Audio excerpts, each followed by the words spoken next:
Bonjour chers abonnés, bonjour chers internautes. Alors aujourd'hui une petite fleur que forcément vous connaissez, la pâquerette. Cette petite touche de couleur dans nos pelouses et qui est une véritable alliée de la pharmacopée naturelle. Jacques, tu peux nous en dire plus? Bien sûr, Marinette. On l'appelle parfois l'arnica des plaines. Et ce n'est pas pour rien. Vulnéraire et cicatrisante, détoxifiante, apaisante et elle soigne le métabolisme. Elle est traditionnellement utilisée pour stimuler le foie et les reins.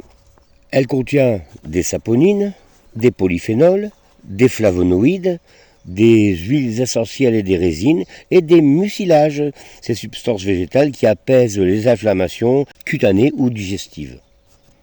Côté cuisine, elle a un petit goût de noisette légèrement poivré. Alors on se sert des fleurs pour décorer merveilleusement les salades.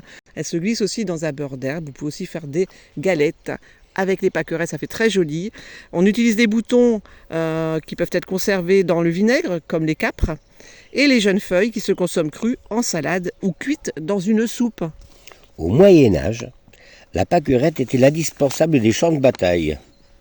Les chevaliers et les soldats l'utilisaient en cataplasme pour soigner leurs blessures.